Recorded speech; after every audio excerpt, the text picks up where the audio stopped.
आज एक बड़ा खुशी और तारीखी दिन है हमारी पॉलिटिकल पार्टी के लिए कि बिहार प्रदेश में एमआईएम पार्टी को बिहार की जनता ने न सिर्फ अपने वोटों से बल्कि अपनी मोहब्बतों से इतना नवाजा कि मेरे पास अल्फाज नहीं है कि कैसे मैं उनका शुक्रिया अदा कर सकूं। मगर मैं सबसे पहले अल्लाह सुब्हाना व तआला का शुक्रिया अदा करता हूं कि अल्लाह के फजल व करम से मजलिस इत्तेहादुल मुस्लिमीन को एक तारीखी कामयाबी बिहार में मिली है। मैं साथ ही साथ जो हमारे बिहार प्रदेश के अध्यक्ष हैं जनाब अख्तरुल ईमान साहब का और जनरल सेक्रेटरी आफ्ताब साहब का, आदिल साहब का और तमाम बिहार के मेरे पार्टी के जिम्मेदारों का शुक्रिया अदा करता हूं कि उनकी बड़ी सख्त जिद्दोजहद और मेहनत रही और उसी मेहनत का नतीजा रहा कि आज हमको एक बहुत बड़ी कामयाबी हासिल हुई। साथ ही साथ में हमारे जो एमआईएम पार्टी के ऑब्जर्वर जनाब माजिद साहब जो हैदराबाद के साबिका मेयर रहे हैं, जो पिछले 5 साल से रेगुलर बिहार को जा रहे हैं और अख्तरुल ईमान साहब के साथ उन्होंने पार्टी को मजबूत किया है, मैं उनका और जो हैदराबाद से महाराष्ट्र से इम्तियाज़ जलील साहब आए, डॉक्टर गफ्फार कादरी, सैयद मोइन, फिरोज़ लाला और उत्तर प्रदेश से हमारे शौकत साहब, ये तमाम लोग वहाँ पर आकर कई दिन 20 दिन कैंप किए, मेहनत किए, इनका भी मैं शुक्रगुजार हूँ।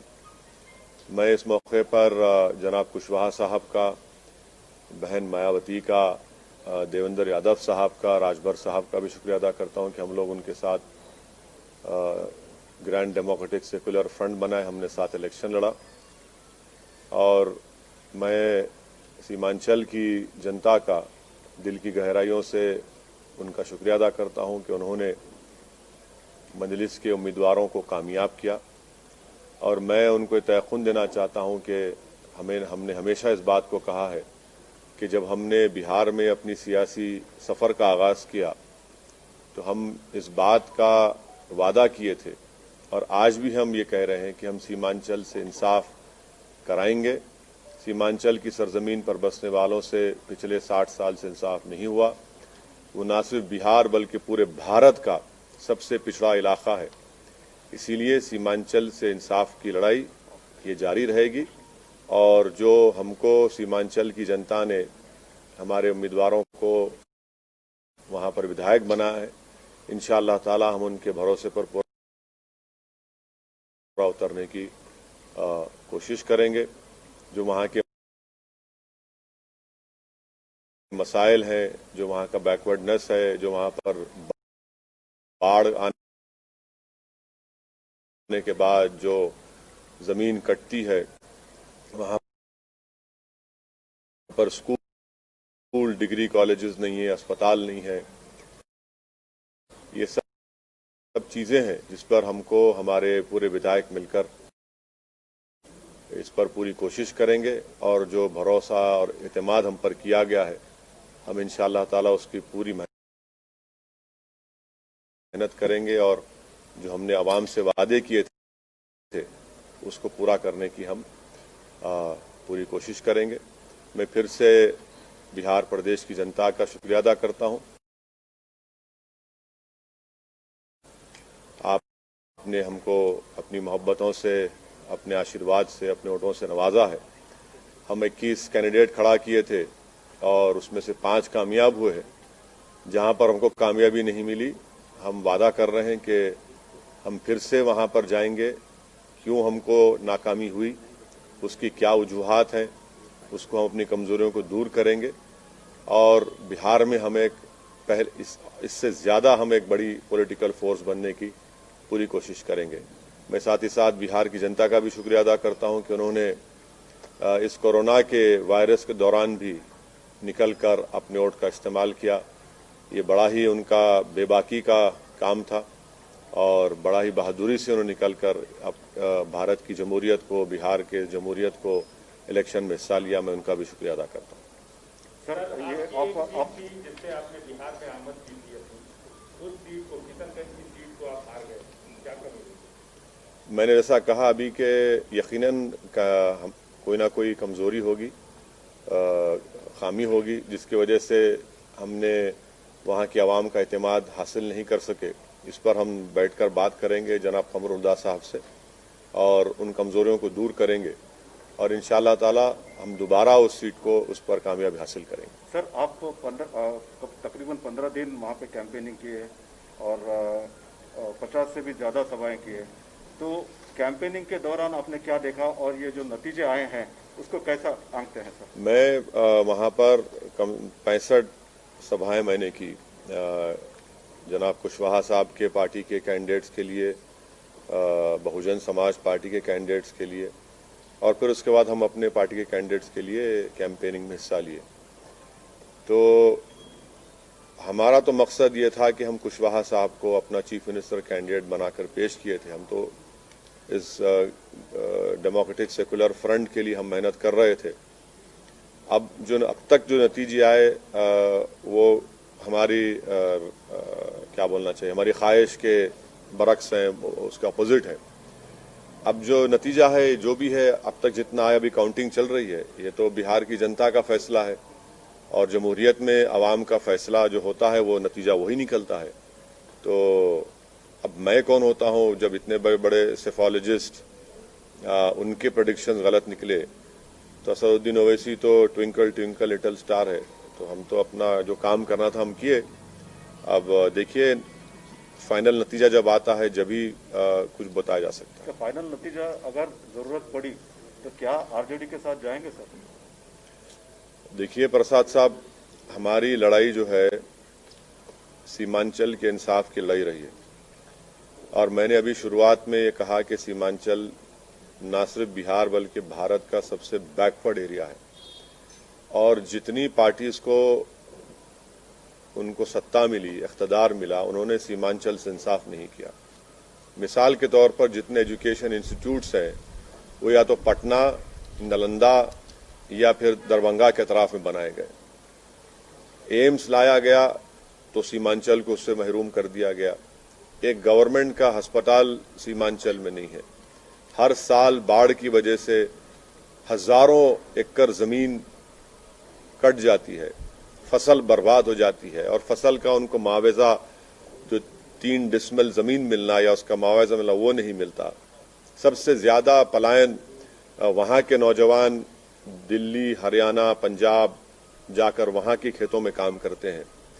तो इसलिए हमारे लिए सीमांचल का डेवलपमेंट और मैंने आपको याद दिलाना चाहता हूं कि बहैसियते मेंबर ऑफ पार्लियामेंट मैंने एक प्राइवेट मेंबर्स बिल भी पार्लियामेंट में दिया था कि आर्टिकल 371 के तहत एक रीजनल डेवलपमेंट काउंसिल बनाया जाए, जिस तरह हैदराबाद कर्नाटक रीजन में बनाया गया था, क्योंकि जब तक वो बनता नहीं उस इलाके से इंसाफ नहीं होगा।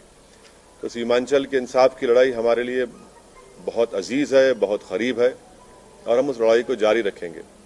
आपके सवाल का जवाब उसी वक्त दिया जा सकता है जब पूरे रिजल्ट सामने आ जाएंगे, किस पार्टी के पास कितने एमएलए जीते, उसके बाद हम फैसला लेने के मौक़िफ़ में रहेंगे। मगर मैं आपको इतना बताऊंगा कि हमारे जो 5 एमएलए हैं और हमारे जो बिहार प्रदेश के अध्यक्ष जनाब अख्तर उल साहब, मैं उनसे भी बात करूंगा, उनसे भी हम लोग बात करके उनसे पूछेंगे, उनका मशवरा लेंगे और उसके बाद जब सामने पूरे नतीजे आएंगे वो देखकर फिर कुछ फैसला लिया जाएगा।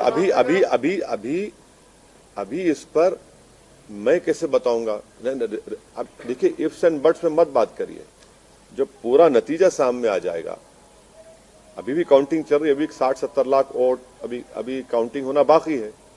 तो हर पार्टी के पास कितने एमएलए हैं, कौन वो मैजिक नंबर 122 को पार करता है, वो देखना पड़ेगा।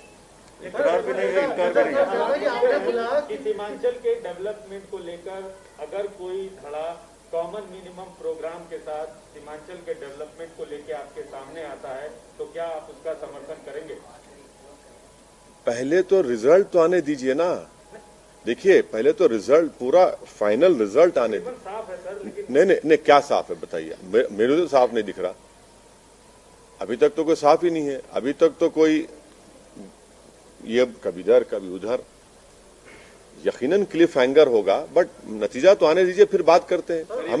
मैं आपसे क्या कह रहा हूं कि मैं हमारे बिहार के अध्यक्ष और एमएलए हम सब बैठेंगे, बात करेंगे, उसके बाद कोई फैसला करेंगे।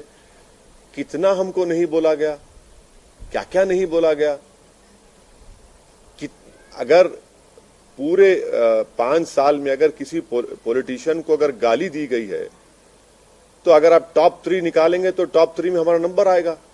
क्या क्या आपने कुछ बाकी नहीं रहा ना बोलने के लिए। अब तो बी टीम, सी टीम, वोट कटवा, पैसे लेते हैं, फुला करते हैं। अब हम हेलीकॉप्टर में उड़ रहे तो कहा कि पेट्रोल फुला डाल रहा है, रिजल्ट आ रहे हैं तो कोई कहता है कि देखो इनका एक काम हो गया। तो ये सब बातें भी तो सामने है ना हमारे, तो ये तो देखना पड़ेगा, हम बैठ के बात करेंगे। लेकिन सर जो सवाल जो अभी किया वो उसी सवाल को मैं फिर से बोल रहा हूँ।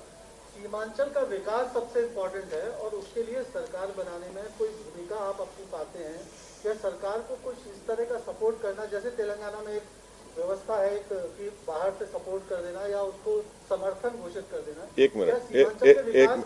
एक मिनट, तेलंगाना में टीआरएस को किसी की जरूरत है? नहीं है ना। यहां पर पूरा रिजल्ट आ जाने दीजिए, नंबर्स आने दीजिए, फिर अब मैं आपके सामने हाजिर होता हूं। मैं कहां जाऊंगा भाग के आप लोगों छोड़ के? हम तो आपके दरमियान में रहते हैं, जवाब देंगे जब आपको पूरा फाइनल रिजल्ट तो आ जाने दीजिए। फाइनल रिजल्ट आने दीजिए, फिर हम बताएंगे आपको। सरकार बनाने की भूमिका से अभी आप बाहर नहीं हैं। नहीं, अरे देखिए ना कि रिजल्ट जब आएगा जब तो हम आपके सवाल का जवाब दे पाएंगे। आप इस पोजीशन में मुझे बोलेंगे स्पेकुलेट करो, मैं क्यों स्पेकुलेट करूंगा? मैं तो आपके सामने जब फाइनल रिजल्ट आ जाएगा आपको भी अंदाजा होगा, मुझे भी अंदाजा होगा, तब फैसला करेंगे। सर, आपका मकसद हमेशा बीजेपी को रोकना रहा है और आप उसके लिए एड़ी चोटी किए रहते हैं। लेकिन चलिए, आपका शुक्रिया बहुत बहुत, कम से कम आप तो समझे। लेकिन आप समझ गए, बहुत बड़ी बात है। सवाल पूरा सुन लीजिए सर। आपने चुनाव लड़ा, 5 सीटें जीते आप, जहां आरजेडी जीतती रही है। आपको नहीं लगता कि बीजेपी को रोकने के लिए आप उनके साथ हाथ मिला सकते थे? एक तरह से जिन ताकतों को रोकने के लिए आप काम करते रहे उन्हीं को इनडायरेक्टली मदद कर दिया आपने। अभी वही बोला जा रहा है सर, आपके साथ इंडिपेंडेंट एमएलए को लेके बनाने की बात हो रही है। देखिए, मध्य प्रदेश में तो मैं नहीं लड़ा। मैं क्या उड़ के गया था मध्य प्रदेश को? गुजरात में नहीं लड़ा। कैसे हार गए भाई? कर्नाटका हार गए। कितना बोले आप? बोलिए, मुझे फर्क नहीं पड़ता।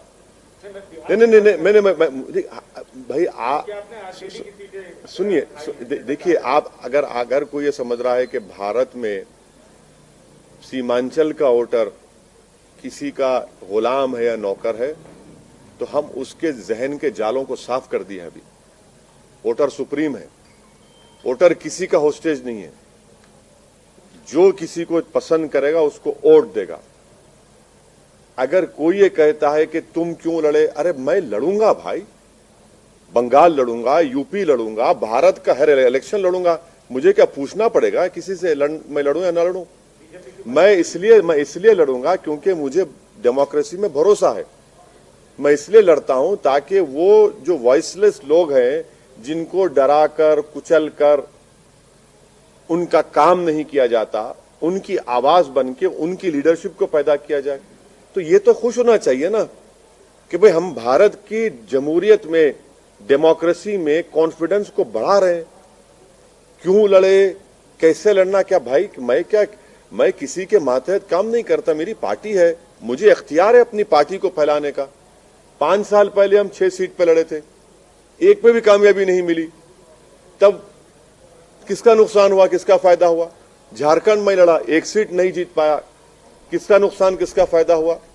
महाराष्ट्र हम लड़े, आप ही जाकर बैठ गए शिवसेना के गोद में, हम तो नहीं बैठे ना।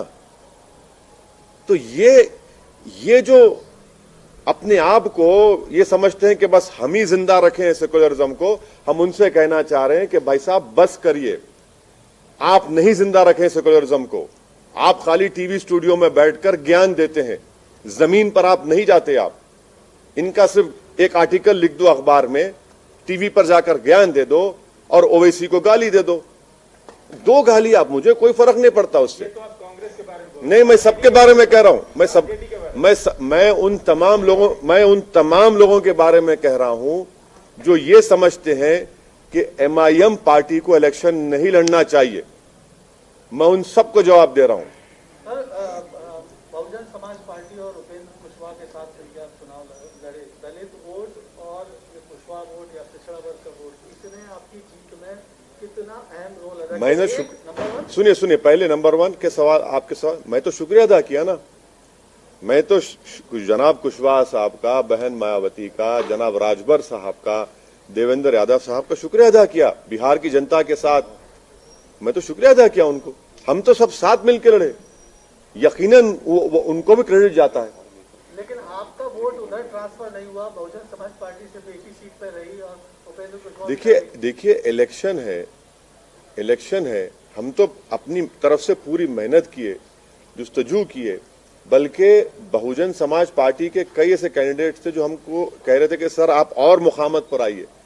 हम नहीं जा सके क्योंकि वो शेड्यूल इतना टाइट था, मगर हम तो कोशिश किए, इखलास के साथ कोशिश किए, पूरी नेक नियति के साथ हम कोशिश किए। 2022 में ट्रांसफर नहीं हुआ उत्तर प्रदेश में। हाँ बिल्कुल, 2022 में उत्तर प्रदेश में एमआईएम दोबारा चुनाव लड़ेगी। सुनिए, दोबारा चुनाव लड़ेगी।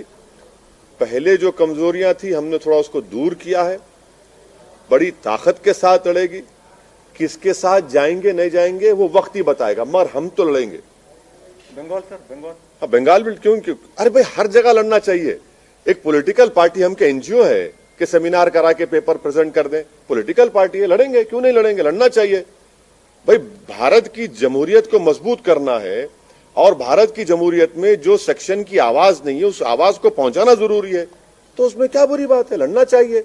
जीतेंगे हारेंगे वो तो जनता तय करेगी, अल्लाह बताएगा, मगर लड़ना तो जरूरी है ना। सर, आप चाहते हैं कि ये गठबंधन जो बिहार में हुआ और सक्सेसफुल रहा, आपके लिए तो फायदेमंद रहा, यूपी में भी वही आगे। देखिए सही बात तो ये है कि हमारा पहला अलायंस हुआ देवेंद्र यादव साहब की पार्टी से, समाजवादी जनता दल से, और उससे पहले कुशवाहा साहब बीएसपी से अलायंस कर चुके थे राजभर साहब के साथ। हम लोग बाद में गए। तो ये बिहार के इलेक्शन की हद तक हुआ है। यूपी में क्या होगा मैं अभी कैसे बताऊंगा आपको? सर, तेलंगाना में टीआरएस पार्टी बहुत बुरी तरह आ रही है, कहीं खतरे तो वोट ही नहीं है सर आने वाले दिनों में? बुरी तरह कहां हारी? कहां बुरी तरह? 1000 वोट से हारे, 1100 वोट से हारे, रेजर थिन था वो, कोई बात नहीं। कहीं बीजेपी तो दस्तक नहीं दे रही सर आपके इलाके में? बीजेपी तो दस्तक नहीं दे रही अब। बहुत लोग दस्तक देते, दस्तक देने वाले दस्तक देते। दस्तक देने से क्या होता? जब घनगरज होंगी तो दस्तक बुझ जाती ना, उसमें दस्तक देते। बहुत से लोग दस्तक दे रहे, 50 साल से दस्तक दे रहे। क्या होता? उससे देना चाहिए, कोई बात नहीं। सर, आपके घर तेलंगाना में बीजेपी की तादाद बढ़ रही है, 4 सीटें एमपी की जीती, ये एक हाल ही में आज का जो रिजल्ट है, और आप बाहर चुनाव लड़ रहे हैं। आपको नहीं लग रहा है कि अपने राज्य में आप कमजोर हो रहे हैं? मैं हारा क्या? आपकी सपोर्ट भी तो नहीं, मैं हारा क्या? नहीं, आपका TV9 की बहुत ही बदतमीजी की न्यूज थी आपकी। TV9 को अगर चमचागिरी करना रूलिंग पार्टी की तो चमचागिरी करो, मगर हर बार हमारे कंधे पे रख के अपनी मुनाफिकत दिखाने के लिए मत करो। TV9 को जिम्मेदारी से न्यूज डालना चाहिए।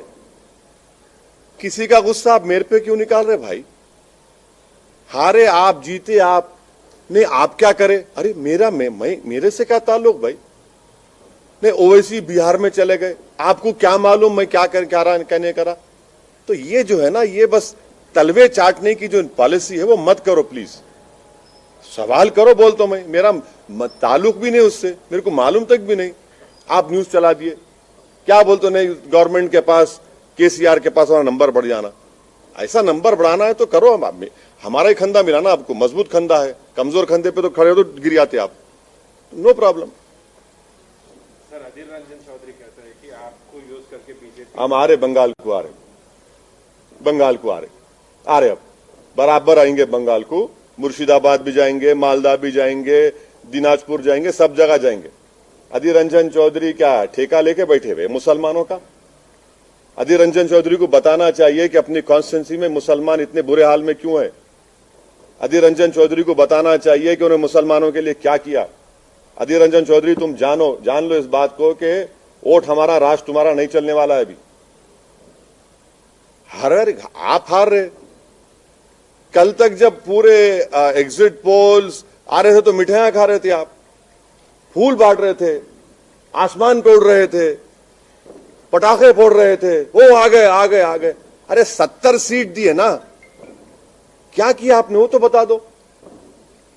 क्या क्या मैंने मैं आपको एक वाकया शेयर कर रहा हूं। जब ये आखिरी दिन का कैंपेन खत्म हुआ 5 तारीख को, तो मेरी मीटिंग थी कोचादामन में। मैं कोचादामन से मीटिंग खत्म करके जा रहा था, तो इस हमारी विक्ट्री में बता रहा हूं आपको, बहुत बड़ा रोल महिलाओं का रहा है। मैं अपनी लाइफ में इतनी पब्लिक मीटिंग्स किया हूं, मगर एक एक पब्लिक मीटिंग में इतनी बड़ी तादाद में महिला आते थे कि गैर मामूली, और यकीनन मैं कह रहा हूं कि उनका बहुत बड़ा रोल रहा। जब मैं लास्ट मीटिंग करके जा रहा था तो मेरे को उन महिलाओं ने रोका कि सेल्फी लेना है। बोले बराबर लीजिए, और मैं भी चाह रहा था कि सेल्फी लिए। उसके बाद एक महिला ने मुझसे कहा कि वैसी तुम्हारे बारे में बहुत अनाप शनाप बोल रहे हैं ये लोग, इनको 7 तारीख को हम बताएंगे, और तुम देखना जब वो डब्बा खुलेगा इसका जवाब हम दे देंगे। देख लीजिए आप। बागडोरा एयरपोर्ट पर मैं गया, मेरे को रोककर वहां पे महिलाओं ने कहा कि हम दिल्ली जा रहे हैं मगर वापिस आएंगे, बड़ा अनाप शनाप तुम्हारे बारे में इन्होंने कहा है। आप बोलते जाइए, मेरे को फर्क पड़ने वाला नहीं है, मैं रुकने वाला नहीं हूं। मैं पहले भी कह चुका हूं कि आप जितना बोल सकते बोलिए, मैं आपका जवाब नहीं दूंगा। जनता जवाब देगी, कुदरत जवाब देगी, मेरी मौत मेरे को रोक सकती। ये क्या बात है? आप जो कोई बात है, बोले जा रहे हैं, जो मुंह में आया बोलते हैं, कुछ तो रुकना चाहिए ना। तो ये गठबंधन का जो फॉर्मूला है, बिहार में बहुत अच्छा काम किया, बंगाल में भी इस तरह की संभावनाएं तलाशने के लिए क्या आप कोशिश करेंगे, और कौन कौन से ऐसे पार्टी आप समझते हैं जो आपकी विचारधारा से मेल खाती हैं और जिनसे कुछ? तिवारी साहब, हमको तो कोई हाथ लगाने तैयार नहीं है ना। ऐसा लगता है कि इसको हाथ लगाओ तो 550 केवी का शॉट लग जाएगा। हम करेंगे, मेहनत करेंगे, कोशिश करेंगे। हमारा काम कोशिश करना है, लड़ना हमारा काम है। देखेंगे आगे क्या होता है। गठबंधन की कोशिश? अरे भाई, इलेक्शन जीतने के लिए जो भी डेमोक्रेटिक उसूल हैं उसको अपनाएंगे।